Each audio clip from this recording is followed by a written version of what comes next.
Good day and welcome back to another DB Legends video, and in this video I just want to talk a little bit about why I really like the Ginyu Force team, why they're still pretty good, and also kind of talk about this whole concept of pre-packaged teams.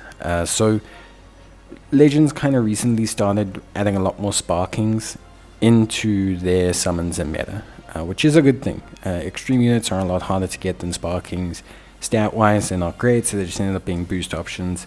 So they started adding in a lot more sparkings. You can see here, the Ginyu Force was one of them. So the Ginyu Force was a very special banner. They haven't technically done anything like it since, but basically it was an all-sparking banner, a full team, and that team basically was incredibly good. It wasn't like top 1% tier, but it was pretty solid.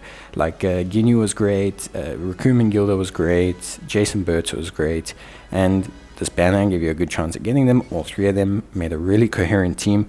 They were slightly dependent on each other though, so they are directly kind of dependent on other Ginyu Force units being present, which is okay. It's not the end of the world that is the case. Now the thing is, honestly speaking, this is not a bad idea. I like this idea. I don't think they need to do it super often. I think the fact that they haven't done another one is okay. They should release one soon, I hope. But I like this idea of having a full sparking team that is competitive in the meta, because what happens is then this team, like the Ginyu Force right now, is still a good team. It's a really solid team still.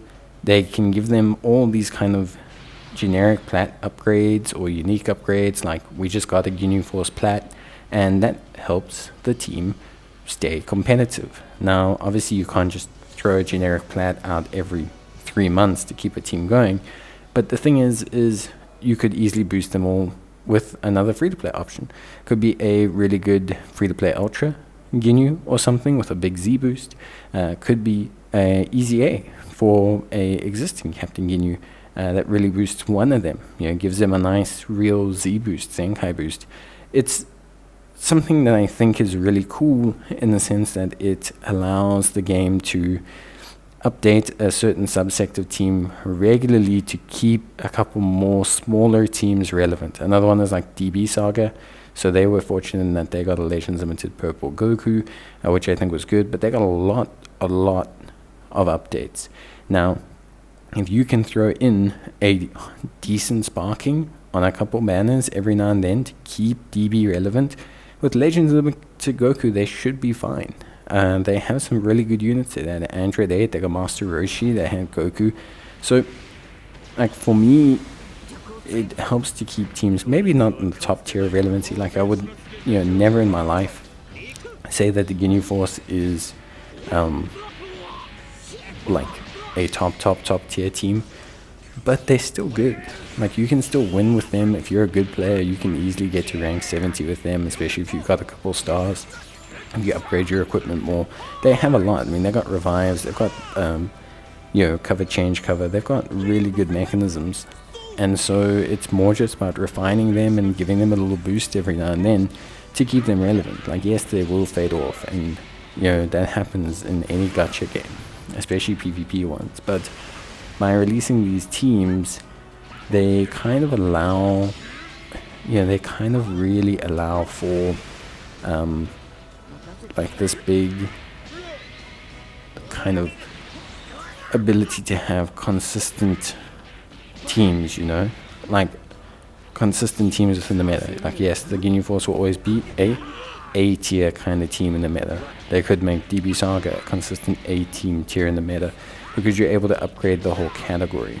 Of course, it keeps it small, and it means that they have to be super careful with Legends Limiteds, but they can do it with certain categories like DB Saga, Ginyu Force, Team Bardock is also one that I can't see them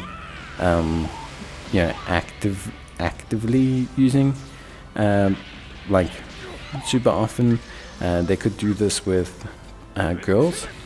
The girls team definitely needs to be like consistently upgraded, like regularly good units and things like that. So yeah, there's definitely a good idea that they've got going on, and I don't think they should stop with these kind of sparking teams.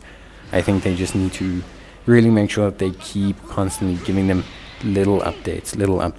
Like with this game, with this team, these plat equips are very big.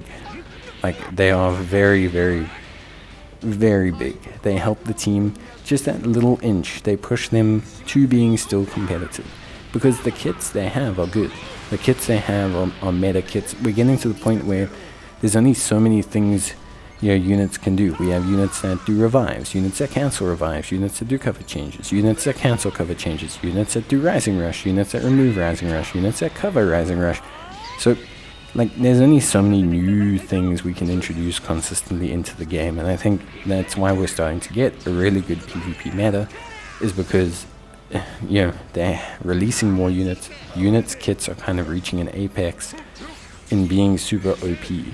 Like the last time there was a super OP character felt like Red Vegito, obviously a very good character, but his reign at the top didn't even last that long, because they did bring out some good units to counter him, but also good units to augment him.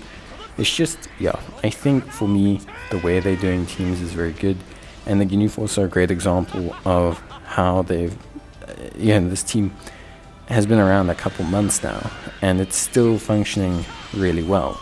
I'm not a great player, and I enjoy using the Ginyu Force team. Now, of course, there are better teams. The Ginyu Force is not going to be able to throw down with a team that's got, 3 Super Zenkai Ultra Mega Boost Legend Limited characters and probably come out the meta okay.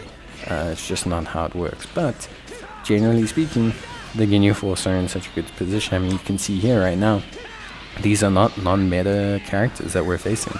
I'm not saying the person's a great player, and neither am I, but we're managing to have a competitive PvP match, and, well, somewhat competitive. I'm basically narrating this while I'm playing, but the point is it's still a very good team. It's still a very good team. It still functions really well, and look how well it's doing. Like, just in general, it's doing a great job, and it's not doing this against units that are ancients. It's not doing this against units that have no boost. It's doing this against a fairly similar level team, and I think that shows that they design the units really well. And so I think designing these kind of bespoke teams is a very good, very excellent method to play this game. I think you are going to find that if they continue to do things like this, they will continue to create a good PvP meta in their game, because it is incredibly hard to play these games. It's very hard to keep up with the meta. So creating these kind of teams where you have these good options is very good. And I think bringing these banners back, like bringing the Ginyu Force banner back with one nice strength update as a side banner, is a good call to make in future. But that's it from me. I hope you guys enjoyed the video, and I will see you guys in the next one. Until then, take care and bye.